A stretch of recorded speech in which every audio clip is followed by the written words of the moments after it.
vision ngeen soxla ku leen ko expliquer. On va donc convenir d'une réunion man ma ñëw ak staff bi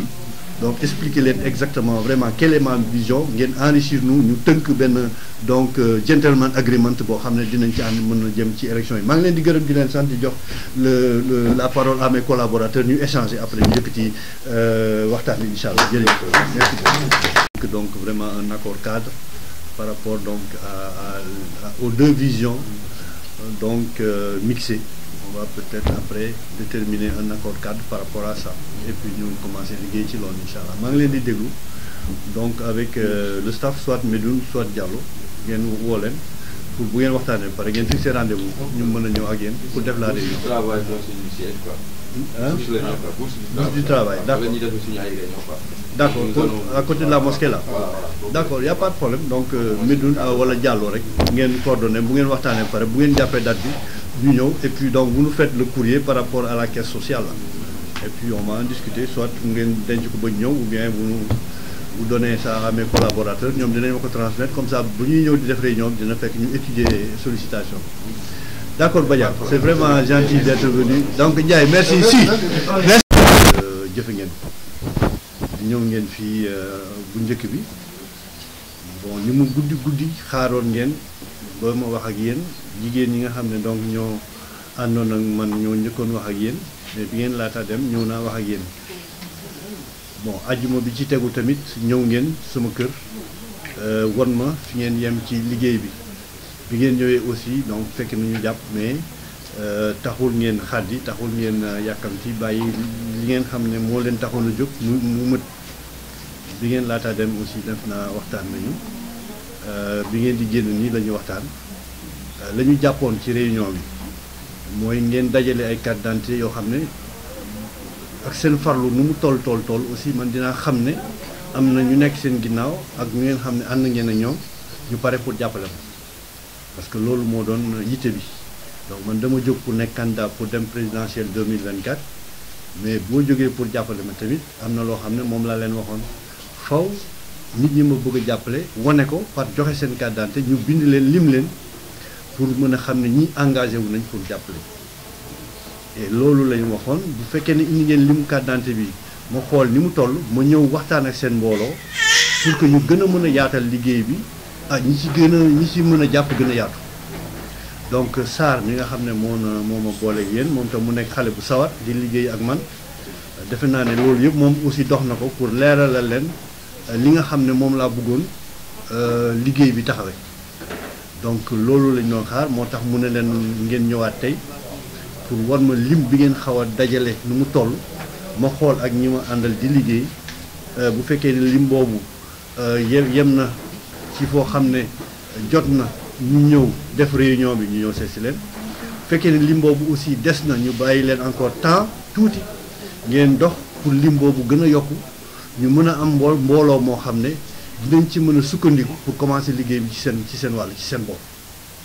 donc loolu sawar naa ci lool li ngeen tegoon ci kaw table bi aussi donc bàyyi woon nañ ci xel mu doon ndox mi mu doon éclairage bi mu doon mbaar yi pour xale yi et puis muy financement pour jigéen ñi donc ñeenti ponk yooyu ngeen jàppoon ak jigéen ñi doon waxtaan ak yéen ñeenti ponk yooyu lañ ma wax mais tey jii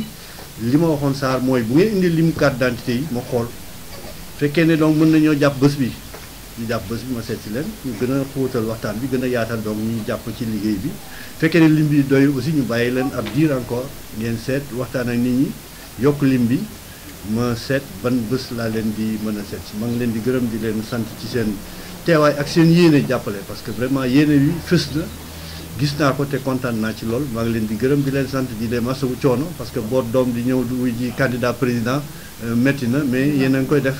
donc en tout cas li ñu ñaan yàlla mooy suñu yéene bi ñu am ànd ko yàlla donc may ñu ndam et ndam loolu aussi ku ci nekk day sabablu tàllal seen loxo yàlla mootal di sa sabab donc ci loolu maa ngi leen di gërëm di leen sant je pense que ñi defoon waxtaan bi nekkuñu fi mu ni Ndiaye moo defoon waxtaan bi ak Daba Gueye nekkuñu fi tey donc maa ngi leen di jox kàddu gi ngeen wax donc résumé li ñu ma wax ñoom lu ngeen ci xalaat ak fu ngeen ci toll jërë ngeen jëf. On va faire passer le message donc léegi dinañ leen jàppal jour pour ñëw seet si leen ñu programmer ko léegi bu ngeen delloo da ngeen di xool jour bi li ngeen ciy def. animation chaise ndox mu sedd café Touba ak je sais pas drapeau mooy lan banderole non banderole pour le moment non banderole c'est des cartes c'est pas la peine donc li ngeen di frais pour animation bi ndox mu sedd café Touba et puis je pense chaise yi ak bâche yi ngeen di lal en tout cas organisation tàmm ngeen def organisation seen koñ yéen a xam li ngeen di laaj léegi bu ngeen ma defee loolu vendredi ngeen indi ko ñu jox leen ngeen organiser date bi ñu jàpp date bi mais nag nawet lañ nekk aussi donc il faut ñu sóoraale nawet bi li ma gën a loon mooy xam nga weer wi moo ëpp taw ci at bi bon donc li ma gën a loon mooy ñu moytu taw yi tuuti bon xam naa ne taw yi donc fii ak en tout cas le 21 parce que fii ak le 15 août ñaata la. dans une semaine. li ñaata la. di 52. 52 donc taw yi fii ak le 15 août jàpp une semaine après le 15 août taw yi day takarnaase donc xam naa ne bala ñuy jàpp lu ñu mën a def ci biti il faut que taw yi mën a wàññeeku te taw yi fii ak fin août lay commencé wàññeeku incha allah yàlla moo xam yàlla mooy borom taw mais xam nañ ne en tout cas fii première semaine août ba troisième semaine août taw yi ci la ëpp ci année bi donc mën nga def sa organisation def say dépenses ba noppi ku taw.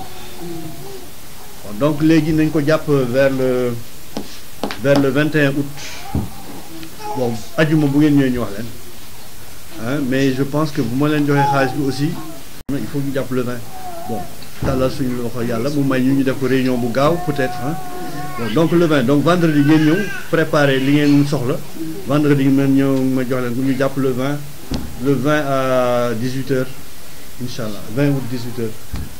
le 20 août 18h macha allah ci candidature présidentielle docteur Aliou Camara candidat président 2024 donc c'est vraiment encourageant de voir des jeunes déjà organisés en association venir proposer un accompagnement par rapport à cette candidature là donc je vous remercie c'est vraiment gentil et je pense que le fait est très important parce que en fait nous comme vous l'avez dit on pouvait bien prendre notre retraite et vous laisser continuer le tant soit peu que les uns et les autres ont fait pour Diourbel ou pour le Sénégal bon mais on revient encore donc vous accompagner être présent parce que nous sentons que les jeunes ont encore besoin d'être accompagnés et ça leur permettra d'acquérir beaucoup plus d'expérience et beaucoup plus d'endurance et beaucoup plus de créativité aussi et de lucidité surtout parce que ce qu'il faut que les jeunes sénégalais puissent s'approprier c'est la lucidité vraiment le manque de lucidité aujourd'hui nous amène à ce que les gens prennent des pirogues pour aller outre-Atlantique pour chercher quoi que ce soit ça c'est un manque de lucidité.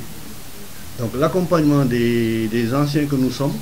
vous permettra peut-être encore plus d'avoir de l'expérience, mais surtout j'insiste de la lucidité. Et c'est cette lucidité-là qui permettra à cette jeune génération-là de prendre la relève et de continuer nous ce que nous avons déjà fait. Et nous sommes revenus sur le terrain justement, en tout cas pour vous remettre à la tâche et redresser certaines choses pour que vous puissiez avoir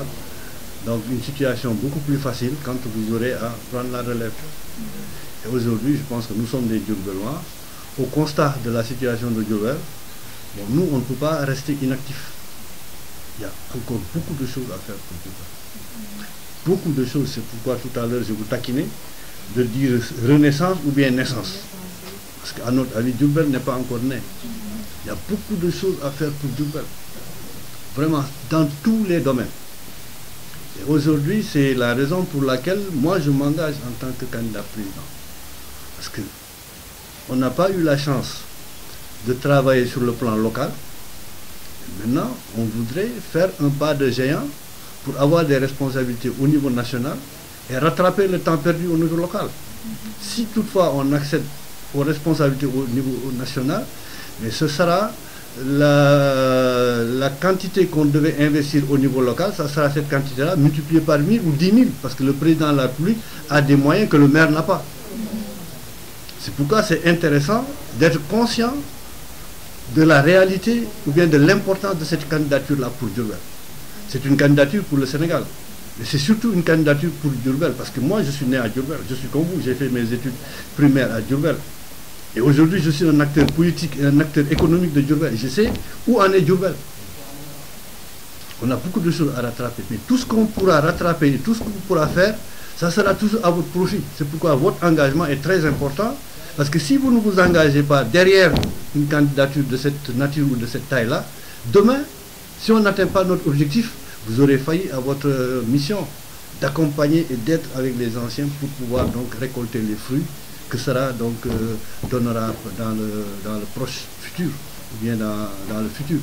C'est pourquoi je me réjouis vraiment donc de votre engagement et je vous remercie d'être venu nous apporter votre soutien. Bon, mais comme nous l'avons décidé, hein, aujourd'hui, vous venez avec une activité de don de sang que vous voulez organiser au niveau de l'hôpital. On est prêt à vous accompagner quand vous nous aurez donné le cahier de charge. Mais il faudra d'abord démarrer sur les parrainages. Nous montrer que les gens qu'on va accompagner dans cette activité ou dans une autre activité, ce sont des gens qui se sont déjà engagés à nous soutenir. Donc on va vous donner les exemplaires de fiches. Les fiches, vous allez nous remplir ça, pas pour tous les membres ou toutes les personnes qui voudront bien vous accompagner pour me soutenir. Mais au moins que les quelques membres, 20, 25, 50, quelque chose comme ça, puissent déjà nous donner l'assurance qu'ils vont nous accompagner dans cette candidature. Et en ce moment, maintenant, on pourra accepter votre activité, vous accompagner dans cette activité-là. Parce que ce que nous ne voulons pas, c'est aujourd'hui financer les multitudes d'activités qu'on nous propose, sans pour autant être sûr que la moitié de cette population-là pourra nous accompagner ou bien voter pour nous. Donc aujourd'hui, c'est ce qu'on a posé sur la table. On est prêt à accompagner tout le monde. Mais aussi, il faut qu'on puisse être rassuré par rapport au soutien et par rapport à l'engagement. Parce que nous venons d'une expérience locale qui n'a pas été fructueuse par rapport aux engagements que les gens prenaient devant nous. Aujourd'hui, ce que nous vous recommandons de faire, on va vous donner les fiches ou bien vous allez nous donner les copies de carte d'identité que vous avez récoltées, un nombre, 20, 25, pour nous permettre quand même de valider en réunion ou bien en staff, vraiment donc de valider l'accompagnement dans la réalisation de cette activité-là. Donc c'est ce que je voulais dire en ce qui concerne donc votre engagement. Bon, maintenant, je pense qu'en conclusion, nous sommes tous ensemble. Comme je vous le dis, Diourbel, il est temps que tout le monde s'implique. Une personne, deux personnes ne peuvent pas régler les problèmes de Diourbel. Il faudrait que les gens de Diourbel puissent s'engager dans des activités comme ça. Et que les gens de Diourbel soient visibles. Moi, aujourd'hui, je suis candidat président. Il ne faudrait pas que les autres départements ou les autres régions soient plus affectifs envers Dr Camara que les Diourbellois. Ça n'aura pas de sens. Il faut que les Diourbellois puissent aller avec les Diourbellois. Il faut que les Diourbellois puissent accompagner les Diourbellois. Il faut que l'engagement des Diourbellois soit visible au niveau national. Aujourd'hui, quand on ira aux élections, ça sera par département, ça sera par commune. Mais il faut que la présence des Diourbellois, l'engagement des Diourbellois dans l'élection présidentielle, si ce n'est pas autour de leur candidat ou bien autour de candidat, au moins que les gens sentent que Diourbel a participé à l'élection présidentielle. Le futur président, Yalla Mohamed, le futur président verra que Diourbel, c'est une entité électorale qui a participé à l'élection présidentielle. Donc, quand il s'agira maintenant de faire les répartitions, on ne va pas oublier Diourbel parce que Diourbel s'est levé et a participé à l'élection présidentielle. Pour Dr Camara qui est arrivé au premier tour ou bien qui est arrivé au deuxième tour. Mais l'électorat de Diourbel derrière moi me permettra, même si je ne passe pas au premier tour ou bien si je ne passe pas au deuxième tour, de négocier avec celui qui passera au premier tour ou bien avec celui qui passera au deuxième tour, de négocier et de m'asseoir à côté de lui, là où il prendra les décisions, pour mettre sur la table les desiderata de Diourbel. C'est ça. Donc accompagner Dr Camara, ce n'est pas parce qu'il doit être président par force. C'est parce qu'on doit être mobilisé pour l'élection présidentielle. Vous avez un candidat, c'est une chance. Allez-y derrière votre candidat et puis on verra. Donc en tout cas, c'est le message que je voulais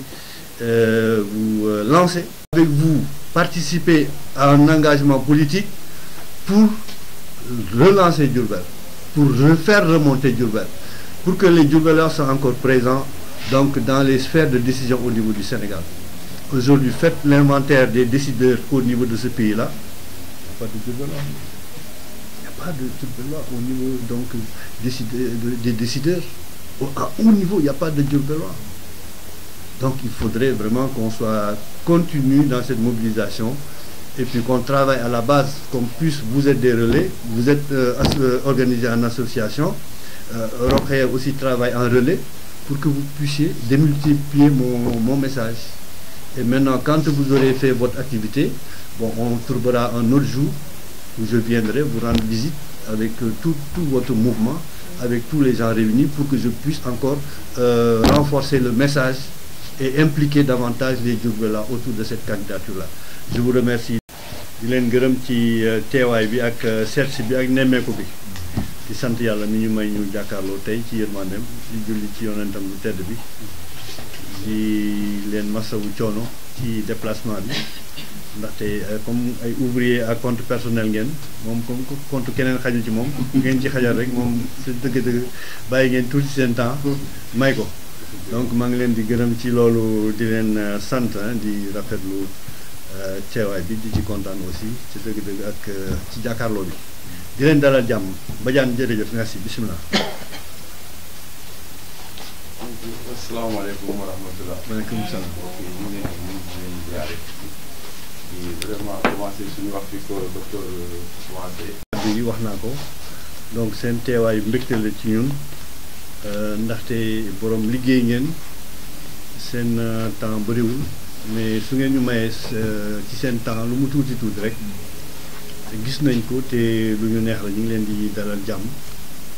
di wax ne déglu nañ leen bu baax waxtaan bi am na solo kii neex a waxtaanal mooy ku préparé boppam donc waxtaan bi li mu wane mooy préparé ngeen seen bopp mooy organiser wu ngeen te xam ngeen li ngeen bëgg. Parce que non seulement regroupé wu ngeen mais teg ngeen ci table bi aussi ay doléances yoo xam ne mooy li leen yitteel ba tax ngeen regroupé wu nekk benn force boo xam ne wax ngeen ko force bu am solo la force de proposition la mais force aussi de persuasion la force de proposition yi ngeen wax yépp donc dégg naa ko muy proposition yu am solo et li ci njëkk mooy tuutal bi ñu leen tuutal par rapport ak seen participation ci lépp loo xam ne moo war a nekk taxawaay ouvrier ci fii ci Sénégal aussi bien privé wax ngeen ko seen sollicitation mooy que léegi nit ki buy joxe liggéey dafa war a adressé wu à l'inspection du travail war a mën a am banque de données boo xam ne ouvrier yi nga xam ne donc mën nañ proposer seen service yëpp war nañ leen répertorier foofu léegi maintenant bu nit ki defee une sollicitation par rapport à une spécialité donnée mu tibb ci loolu par ordre xaw ma nu ñu koy defee ba nga xam ne ñoom ñooy distribuer l'emploi mais du ñu bàyyi nit ku nekk rek bëgg loo def rek defal ko sa bopp loolu li mu indi ci gàllankoor mooy contrat direct boobu du am benn sukkandiku du am benn base alors que bu jaaree inspection du travail am na catégorie am na kii li muy fayeeku am na minimum am na maximum am na loo xam ne au moins teg nañ ko ba nga xam ne yéen di ngeen am sécurité ci liggéey bi ngeen def parce que liggéey bu nekk dafa am sécurité mais sécurité sur la base d'un contrat devant l'inspection du travail moo ëpp garantie pour ouvrier donc loolu wax ngeen ko lu am solo la bon li ci des aussi mooy seen rapport avec le public bon public am na lu bëri lu muy def loo xam ne donc yéen comme ni ngeen ko waxee vous êtes disponible mën ngeen leen apporter seen expérience mais public en général donc ñi muy liggéeyal du toujours ñoom ñoo mën a régler problème yi surtout à la base wala ci benn niveau boo xam ne bon engagement personnel et physique lay laaj parce que engagement personnel physique mooy ouvrier waaw donc ouvrier mooy celui qui ouvre kuy ubbi kay nag donc moom à la base ngay nekk di ubbi donc bu fekkee ne léegi donc le public daf leen di ignorer loolu day xaw a métti donc bu ñu jógee ci contrat yi jógee ci public yi kenn joxu leen seen gëdd et finalement day xaw a métti moo tax bon li ngeen def dafa mel ne fonk seen bopp la yëg seen bopp daal di regroupé wu bon li ci des troisième point bi mooy seen relation ak état donc état bi li mu leen war a defal wax ngeen ko c'est au niveau de la formation d'abord formation tu l'as dit Badiane leer na nañ formation bi ni ñu ko daan defee ca temps yu njëkk ya mooy travaux publics dafa doon am TP bu amee bon sama papa moo nekk TP bon fa laay dem di jàng métier wala doomu keneen ñu boole ko TP mais en tout cas TP li mu raye woon ñeneen ñi mooy au moins amoon na outil yi nga xam ne mën na former nit donc moo tax vous demandez à ce que ñu amener donc les travaux publics parce que travaux publics état bi daf ko doon jox ay mutuwaay yoo xam ne boo fa demee ganu di nga génn ak benn xam-xam boo xam ne dina la mën a jëriñ donc loolu mooy seen relation donc relation inspection du travail relation donc avec le public et relation avec l'État donc vraiment les 3 points insisté nga ci dégg naa ko bu baax bon le social aussi tu l'as dit bon dem ngeen ba fi mu nekk nii monté ngeen benn caisse sociale bon ça c'est important aussi ndimbal da ciy fekk loxol borom je pense que donc initiative bu baax la déjà ngeen am au moins benn caisse sociale boo xam ne ci seen biir da ngeen di jàppalante et jàppalante boobu aussi donc posé ngeen sollicitation bi mais il faut mu nekk une sollicitation par écrit donc ñu mën a am donc sollicitation bi xam nu muy demee ak nu mu tëddee ak lu ngeen ci bëgg ngeen bind ko donc jox nañu ko après ñu mën cee sukkandiku pour jàppale leen ci loolu mais ce qu'il faut noter mooy comme ni ma la ko waxee regroupement dafa am doole parce que nit ki ak loo mënti nekk aussi boo booloowul yàgg say naataangoo yàgg say moroom donc ànd nekk benn te bokk jëmukaay li ngeen di lijjanti donc du sotti donc regroupement bi am na solo bon mais là où je suis pas un peu d'accord avec vous mooy l'appellation compte personnel xam nga boo nee compte personnel da nga koy yemale ci benn cercle bu tuuti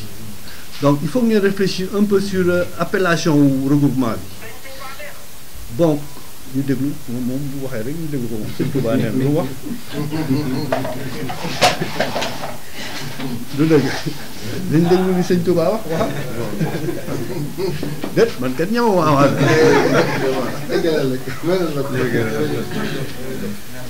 donc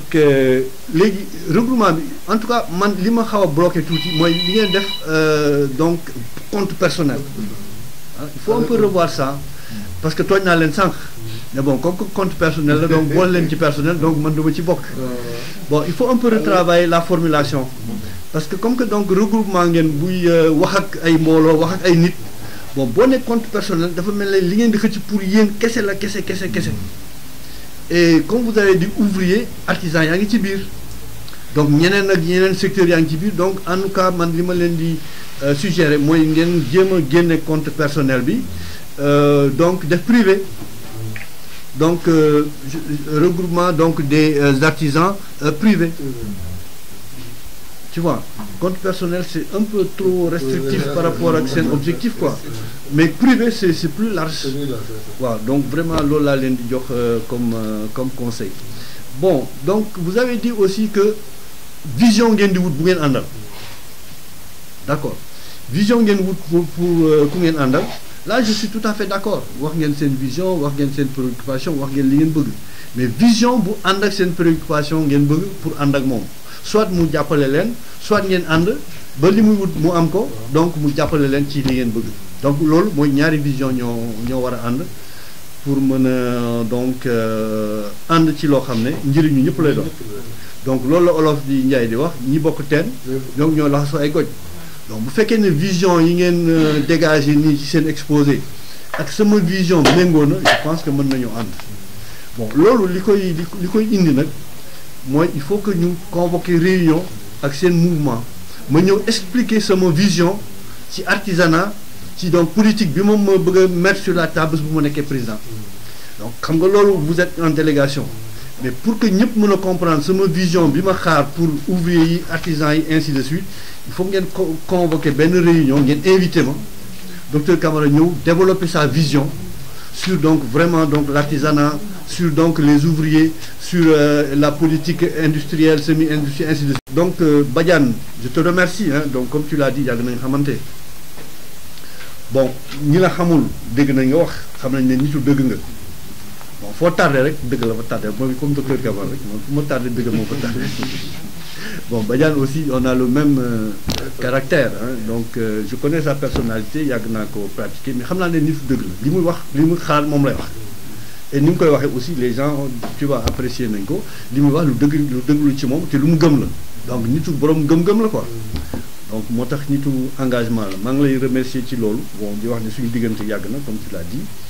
et en tout cas appréciation boobu laa am ci yow nitu dëgg nga nitu conviction nga li nga gëm moom ngay wax te moom ngay défendre donc ça c'est une bonne chose c'est rare hein,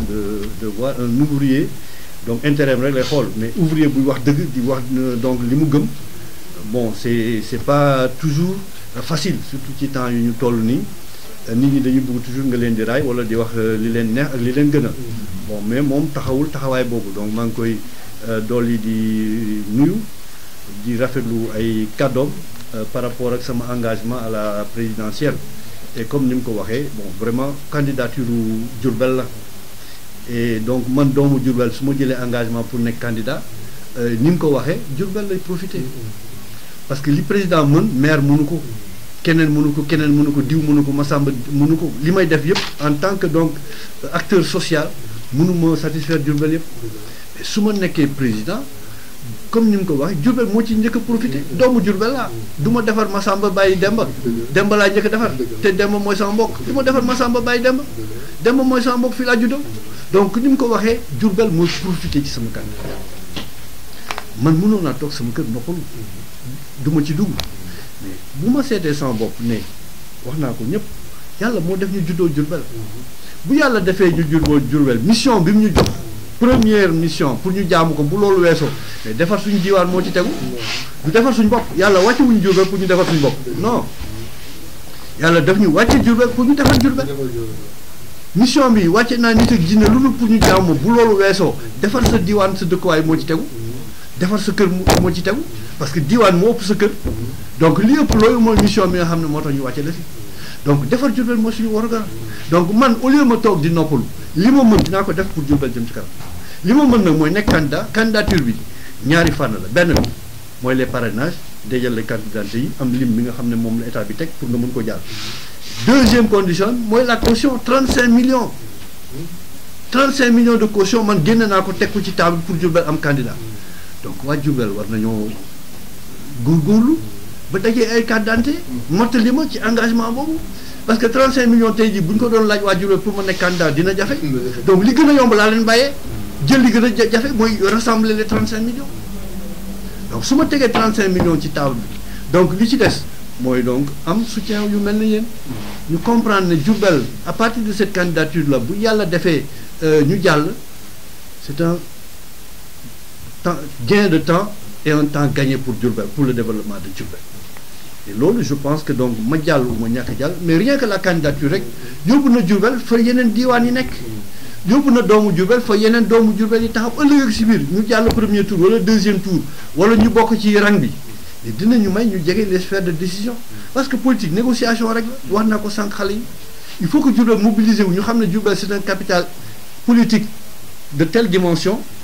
bés bu élection yi jeexee ki yàlla fal président dina xam ne kat candidat Diourbel bi jàllul mais ñi nekk ci ginnaawam soxla naa leen pour ñu liggéey réew mi bu boobaa dina ma teg foo xam ne Diourbel du perte donc rien que le fait que ma nekk candidat man teg 35 millions di wut parrainage loolu yóbbu na Diourbel foo xam ne léegi coow li fu nekk Diourbel am na candidat Diourbel am na candidat Diourbel am na candidat loolu mais intérêt Diourbel la du intérêt docteur Camara donc ci loolu vraiment je remercie Badiane ci vision bi mu am sur la candidature de docteur Camara lu tax Diourbel war koo supporter la dernière chose moi vous voyez il a dit moi je suis un homme de rigueur moom wax na ko je suis un homme de rigueur lui c'est un homme de rigueur wax naa ko sànq mes collaborateurs ku ñëw tardé maa ngi dal sa kaw parce que je suis un homme de rigueur malheureusement Sénégal bëggul ku rigoureux les gens disent que oui docteur Camara tubaab la non mais du ma tubaab je suis un homme rigoureux parce que sans rigueur doo am résultat il a cité la pharmacie centrale c'est mon travail je n'en parle pas il a dit conditions yi sama liggéey mais c'est parce que je suis rigoureux et li mu wax loolu mooy sama principe du ma bàyyi waa Diourbel di wuti garab Thiès wala di wuti garab Kaolack il faut que garab yi am Sénégal nekk ci sama pharmacie Diourbel pour ma mën a jëriñ waa Diourbel mais ce manque de rigueur la ma Diourbel di woo pour que ma topp leen ci loolu sama pharmacie ñaari at lay def daal di daanu ñu ne ah xamoon nañ ko yëg nañ ko dafa fi nekk di maye waaw moom mu ko donc alors que suma pharmacie dafa war a jëriñ askan wi warul fayit en tant que pharmacien. Et comme il a dit, il a l'expérience boo duggee ci yeneen pharmacie mais c'est peut-être un manque de rigueur mooy tax loo fa am di nga wër fukki pharmacie soo ko mën am donc cette rigueur là mooy déranger nit ñi waaw y a beaucoup de personnes qui veulent me soutenir en politique mais benn bés ñëw nañ ñaan ma ordonnance ma bañ parce que man damay maye xaalis ñëpp xam nañ ko mënuma la may xaalis may la garab mais xaalis bi ma lay may ci garab bi la jógee su ma la mayee garab da ngay perte ma perte dootu amati lu ma la may dootu amati lu ma la jaay donc je dis toujours aux Diourbellois bu leen defe ne docteur Camara dafa bon parce que du maye ordonnance wala du maye garab su ma la ko mayee damay fayit je préfère te donner 100 000 jaay 1 million que ma jox li jar 1 million ma may la ko nga dem ba dem c'est ça en fait c'est ce qui gêne les Diourbellois pourquoi man ma nekk un homme de rigueur mais c'est pour leur intérêt ku ñëw ma may la garab boo ñëwee te doo ko fa fekk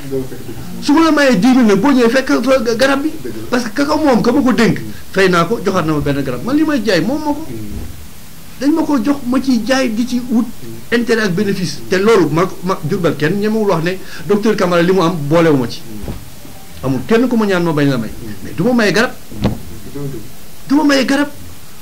lu ma yàqal les gens pensent que piqûre bi ma joxu xale bi yàqal na mais yàqaluma dara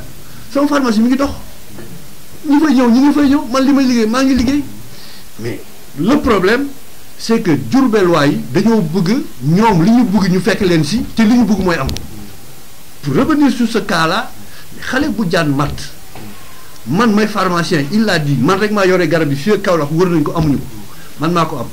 mais faj xale bi du yëpp population yi ñooy faj xale bi maag médecin bi ñooy faj xale bi maag médecin bi li ñu wax man secret professionnel tax na ba léegi waxuma ci wax nañ ma lu nekk saaga nañ ma fu nekk rajo bu nekk koñ bu nekk keppaar bu nekk saaga nañ ma wax nañ ma lu nekk dama bon dama soxot mais non le médecin et le pharmacien ñoo yore pajum xale bi le médecin benn vaccin moo fi amoon dans toute la région et dans tout le secteur du centre amul Kaolack amul Thiès man rek maa ko am rigueur boobu moo tax ma am ko mais médecin bi moom rek moo am droit obligé ma jox ko garab bu ko soxla ou bien le procureur de la République moo fi nekkal askan wi c'est le ministère public man même su ma amee garab moom ko bu fekkee ne c'est de nécessité publique le procureur peut faire une réquisition demander le médicament par force ma jox le médecin aussi si le malade est dans un état critique bu mu soxlaa forcément le vaccin le médecin peut faire appel à moi pour me dire que mon malade est à tel niveau critique il me faut le vaccin par force médecin bi maag moom bi ñu waxee il m'a dit que moom mën na faj xale bi ci lii ak lii naa ko jox loolu te vaccin ma denc ko pour un cas plus grave voilà ce qui s'est passé il y avait qu'un seul vaccin dans toute la zone le médecin quand il me dit que mën na faj xale bi te soxlawul vaccin bi naa ko jox SAT naa ko jox bon c'est vraiment technique c'est mon truc mais waxtaanee ko kii naa ko jox tel garab moom dina faj xale bi ma jox ko tel garab pour ñu denc bi nga xam ne cundum la pour beneen cas bu gën a grave ça c'est un donc xale bi ngeen di wax wala xale bi waa Diourbel yo mi ngi doxi soxla deewul ce qui veut dire que aujourd'hui man ak médecin bi nous sommes des professionnels on a géré le malade baa ngi doxi soxla lan la ma yàqal man lan la ma donc kii bloqué sama liggéey la j'ai fait ce qu'il fallait xale baa ngi doxi donc waa Diourbel man maa am dëgg ci ñoom donc décision ba ma jëloon moo doon la meilleure décision te c'était une décision professionnelle en accord avec le médecin donc xale baa ngi doxi soxlam macha allah y a pas de problème la deuxième chose jaan bu màttee sa doom baay ñëwul ndey ñëwul waa kër gi ñëwuñu seet si ma laaj vaccin bi ay doxandéem ñëw di ma laaj vaccin est-ce que man mën naa engagé ci ay doxandéem yow sa doom tëdd hôpital yow baay bi ñëwoo ndey ji ñëwoo nijaay ji ñëwoo kenn ñëwul ci waa kër gi pour ñaan ma donc man ma jox leen lu dul ay doxandéem ñoo xam ne xaw ma kan ak kanu ñoo nekk école xale bi xaw ma leen sax ñu ñëw pour man ma jox leen seen vaccin mais amuñu représentativité malade bi malade bu fekkee ne da nga bëgg ñu faj sa doom da nga ñëwal sa bopp donc boo jógee ci loolu c'était un cas boo xam ne Diourbel waaye mënoo ñoo nekk médecin nekk pharmacien nekk procureur nekk gendarme nekk journaliste lu nekk ñu wax ci lu leen neex ñu wax ci parce que les journalistes qui ont fait ça et c'était des journalistes qui étaient contre ma candidature à la mairie et ils l'ont fait exprès mais quand je suis revenu de voyage les pharmaciens yi nekk Diourbel dañoo bëggoon dem ci rajo bi wax ak yéen may leen non bu leen wax c'est pas la peine journalistes yi ñëw pour man ma wax ci rajo man leen di wax pourquoi parce que nous on est tenu au secret professionnel li ma leen wax ni su ci Badiane jaarul woon du ma ko leeral parce que li may liggéey dafa am loo xam ne waat naa ko man je suis un homme assermenté dama waat ci sama liggéey naka laa koy defee xam naa nu ma koy defee xam naa lañ ma yeb xam nañ liñ ma yebal te loolu laay dox donc waa Diourbel aujourd'hui non seulement am naa raison ci ñoom xale baa ngi doxi soxla mais programme bi ma tegoon pour la mairie mais rëccu nañ ko parce que xam nañ ne programme boobu raw na leen aujourd'hui ñu nga wut ku defar Diourbel tey jii su ma nekkee candidat président c'est pour rattraper le temps perdu wax naa ko